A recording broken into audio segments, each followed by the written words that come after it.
beautifully. And now we're heading to map number 2, and it's going to be RPG taking us to Cursed Hollow. They've learned their lesson and are not taking CE back to the Braxis holdout.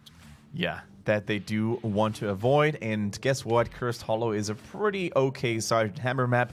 There's a lot of positions where she can siege from, from a safe position, because there is much terrain. There are many walls that can obstruct movement from the enemy team. So yeah, pretty sure we're going to see a Sergeant Hammer ban one way or the other. Because even RPG could actually try to ban it if they are scared of CE picking it first. So last time we saw these teams play against each other, it was a 2-0 in favor of CE. So already a different score. Yep. And remember, if RPG win this 2-0, they're tied with CE. Moving it when both these teams have, another game to play today. Whereas RPG will be playing against KT, CE have SPT. So if RPG win this, they have a great chance of moving from that 5th place into 4th place.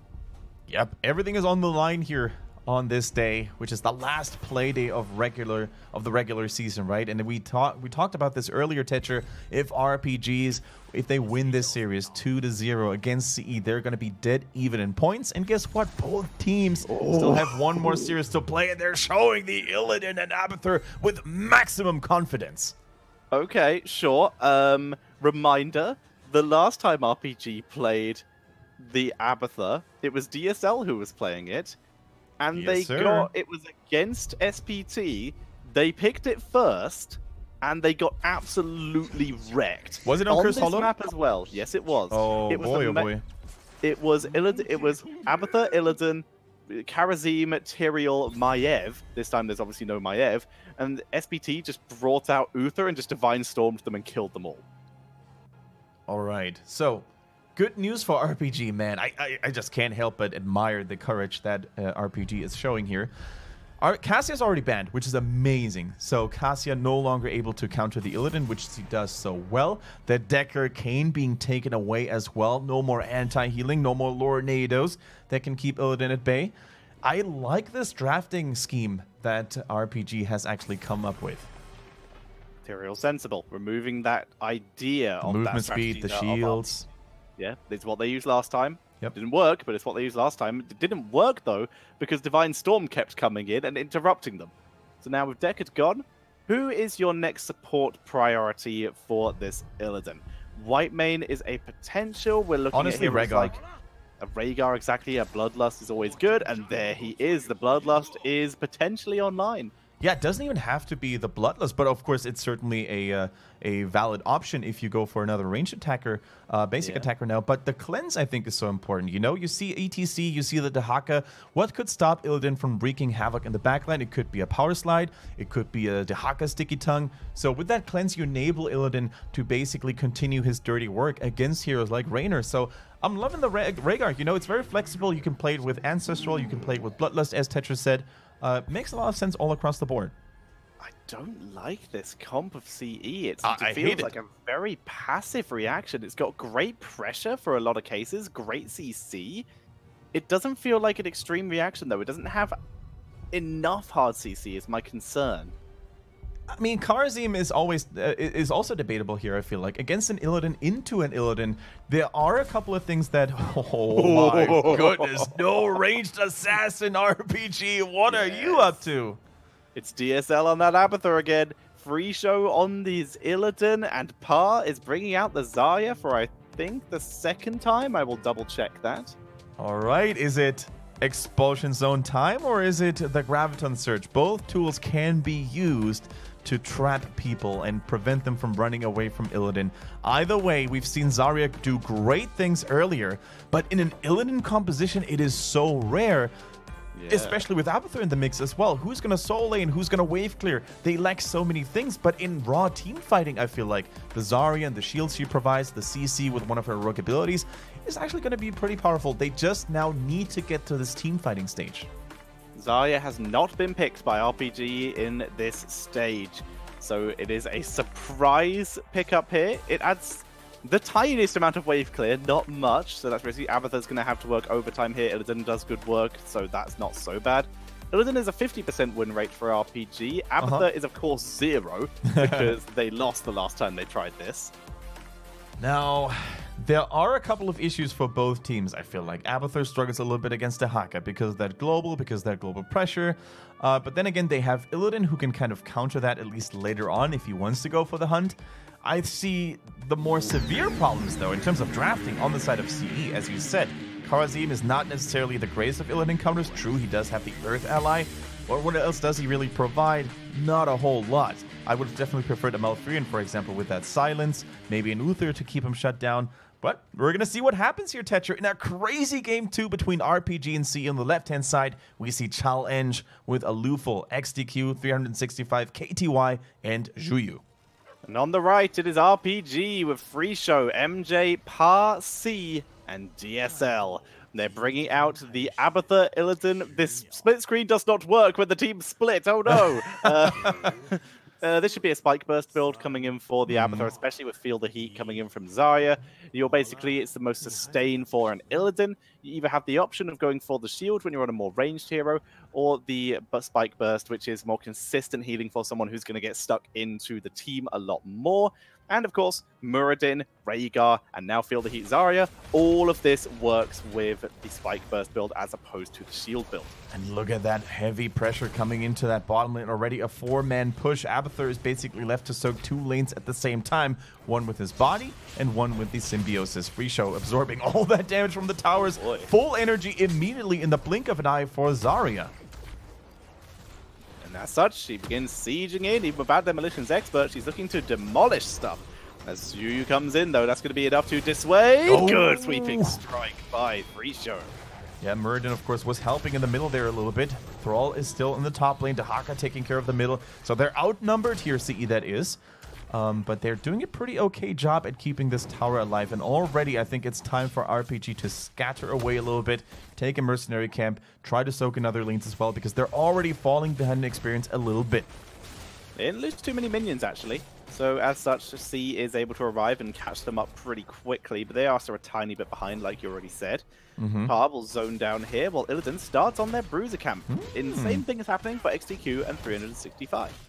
Actually, RPG is taking 2 mercenary camps at the same time because Rhaegar is one of those few supports, next to a Kharazim, by the way, who can take those mercenary camps not only with great ease, but also relatively rapidly. So, good stuff coming in by RPG. Now, Muradin tried to protect that tower with his body as quickly or as much as possible. And look at that, double mercenary camp pressure, and that is really good for Abathur because that basically allows him to focus in one lane with his body right now, and he doesn't have to worry about D-pushing all the time.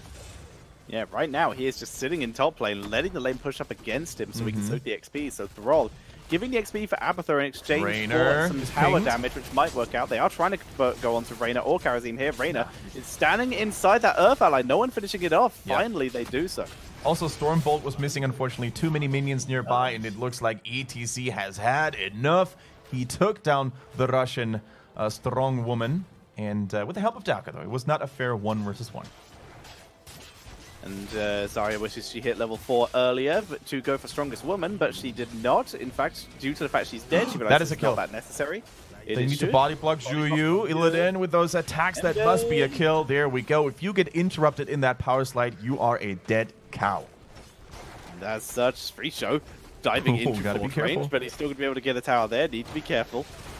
And XTQ just drops some damage onto him to punish him for his insolence. But yeah, Speed Barrier coming in for Zarya, giving her that extra pressure. Healing Totem for Rhaegar, not going for the mana reduction on the Lightning Shield, which might work on Muradin or Illidan. Instead, wants to heal that backline so that they can heal more out of the fight without burning more mana. And Tetra, with all that pressure, you know, with all that distraction going on in the middle, and of course that ETC kill, which kind of broke CE's rhythm, the Abathur team actually picks up the first tribute. This is so huge. We're not used to seeing Abathur comps on Curse Hollow, you know, do so well in those first 1 and 2 tributes because Abathur needs a little bit of time to really get rolling, and also that gives them more time now to buy exactly that time that they need with that first tribute in their possession.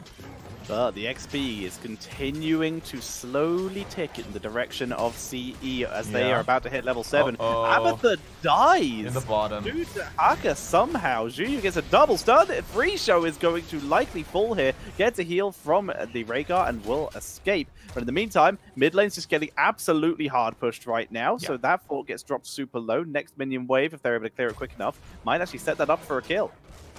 Greed is not the way to go if you're with Abathur. Now, they might be able to lock down ETC again. Abathur is in the mix, of course, providing extra damage. The Earth ally, not enough to prevent the damage from happening. Trouble survives. Zarya with a clutch seal, turns it round, gets the kill, but goes down anyway. XTQ is down to target, but Karasim keeping him alive, at least for the moment. But Illidan dives back in, 365 down to target, nowhere to go. Yes, he does! He turns around and jumps onto C, but Free Show will not give up. In the meantime, Abathur soaks bot lane, and this will be a second tribute going over to RPG, along with the 3-for-1 trade. This is a nightmare for CE. Not only did they lose members, they also lost it at a crucial time.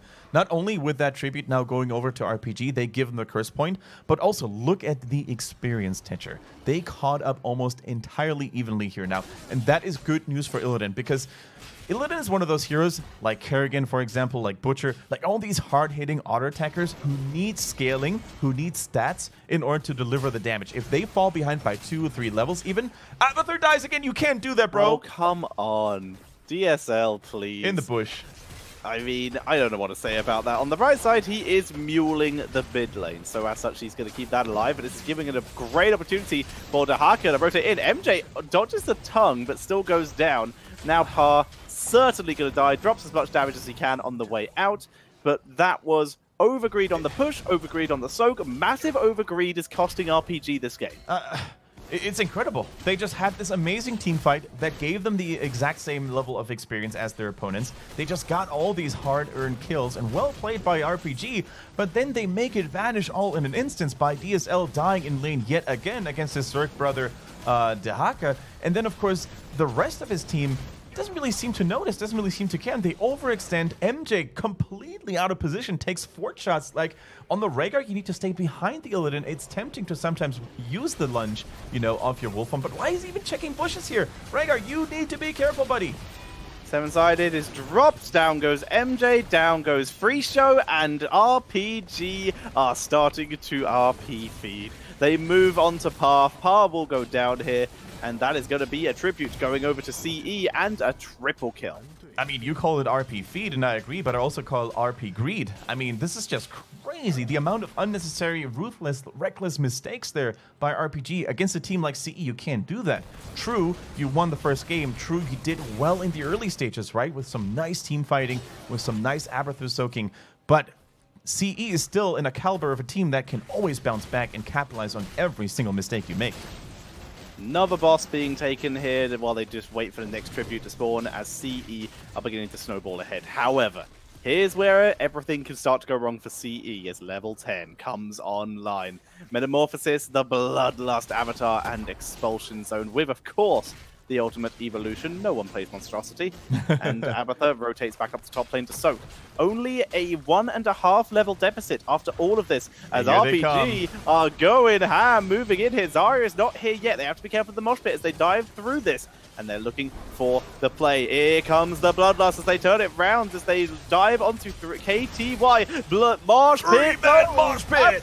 Beautiful, they cleanse, and that allows the Metamorphosis, keeping Free Show alive for the moment, but Para is already taken out, sundering onto the backline as MJ is being focused down, trying Destiny to keep Free Show alive, but he's got nowhere to go, nothing to do, and that is a 3.5 for 0 in favor of CE.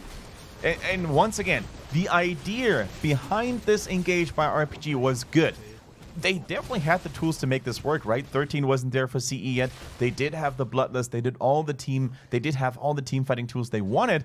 However, what happened is they went in too aggressively, too early. Zarya wasn't near anywhere to be found. MJ was running as fast as his Doge legs could carry him, but he was too far away. So when Illidan went in, there was no lockdown from the Zarya Expulsion Zone. There was no Bloodlust to immediately support that push. So it was just too much too early. If they had played that more patiently, they would have probably gotten better results. Expulsion guarantees them the Merc camp, but Illidan's already dead again, as is Rhaegar thanks to the isolation. Juyu even escapes. Are you kidding me? They get Muradin. Pa, just kill Juyu. Just turn around and shoot him. No.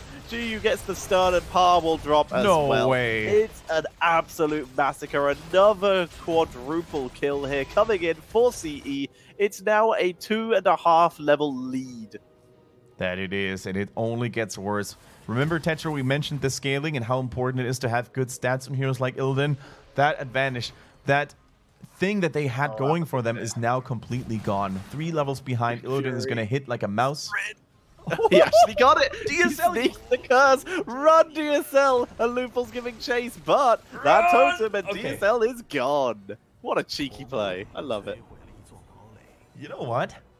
That is actually pretty neat, because although we gave RPG a little bit of slack, and although we just, you know, listed and mentioned all the downsides they had to face, this curse all of a sudden, look at the top lane, look at the bottom lane, it keeps CE back, it allows RPG to go in, get some experience, and take level 13.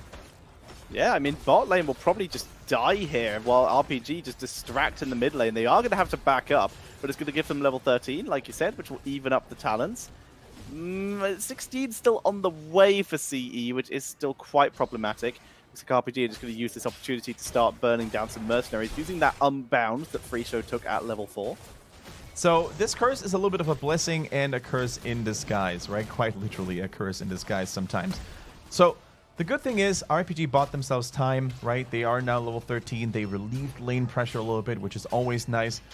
The bad news is, though, 16 is here for CE. They didn't keep up the momentum RPG. That is, they didn't maintain the fighting. And, oh, God, how are they going to do it right now? Okay, they're not for now. So, yeah, I mean, it did something, but it also didn't do much. I mean, if RPG are going to fight, now's a pretty okay time. But no, it's not too late. anymore. 16 is already hit. Yeah, they had a chance. Now they go in. Of course they do. As they start to move forward. Ultimate Evo is popped. There's the Bloodlust. This is their chance. Sundering for the disengage. Freeshow is just absolutely going to die in the backline. Seven-sided just wipes her in the face of the map. The mosh pit in the backline. And this is brutal. Freeshow goes down. Par survives at least a little bit, but he's going to die as well. MJ tries to sneak away, unable to do so. And that's another quadruple kill. Enemy team is 15? Nah. We're not going to fight. Enemy turn 16? Yup. Time's up. Let's do this. It's just hard to maintain, you know, a serious composure at this point when RPG is making mistakes after mistakes. You could ask, of course, you know, what else could they have done? Well, the answer is simple. None of the keeps had fallen. Even the middle fort was still standing. Just buy time. You know, guard the bosses, maybe defend the boss. Lose a keep, that's all fine and dandy, but you cannot give them even more of an advantage. Like maybe take a fight under your own buildings, not the enemies. That's also been proven by scientists that can be advantageous to your victory. All right, man. CE in a commanding lead. It's actually surprising to me that they don't push with this boss. I think they could have probably taken a keep easy peasy, 3 levels ahead. I don't think this is the time to play super cautiously, but I guess if so much is on the line, right, you don't want to lose, then you might as well just try to play it to the best of your ability. Well, this is happening. Avatar's dropped. Freeshow dodges. Bloodlust. That's an escape tool, as C is certainly going to die, even with the healing static. They're going to actually, yeah, this is just a straight up fight now. Illidan goes in. The Zarya clone gets nothing done. Is not able to save Illidan here. There's the power slide, and that's going to be a full team wipe. Well, excluding the Avatar because it's a clone. Well, we've seen this before, ladies and gentlemen. RPG forces a fight in the middle. MJ makes it alive. That makes it our life, though. The boss was pushing during all of this, though, in the top lane, so the keep is almost dead. Let's see if the Mule and Avatar can keep it alive here. Mule is working. Got destroyed, actually, by the boss. 1, 2, 3. Punch. Oh, killed him. Oh, good effort, but not happening. Mule getting wrecked. Yeah, you need to place it further back. You place it next to the keep. The boss does have an attack that is literally just made to destroy the Mule. If you place it further back, that will usually stay out of boss melee, out of that boss ability range. It means you miss out on like a second or two of healing, but you do gain more value out of the fact that the Mule, you know, lives. What name do we give that one minion that just wrecked the keep? I call it Kevin the Keep Wrecker.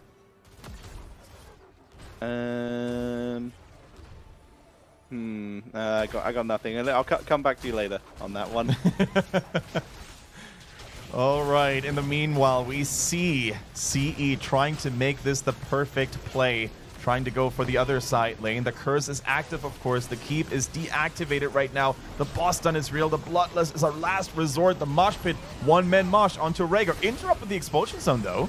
Seven-sided and Sundering are good, though. C is barely alive, but finally taken out. And Free Show, he's the healthiest he's been in all of these fights so far, as Zarya is distracting KTY in the backline, but Free Show is currently having to 2 versus 4, and even Illidan can't do that. He goes down, and that is going to be a, well, he eventually He's goes still down. alive. He's not going down. Thank you, Karasim. As we finally see the core going down, and the Mule just in time. And that is going to be game number 2 going over to CE, and they take the draw.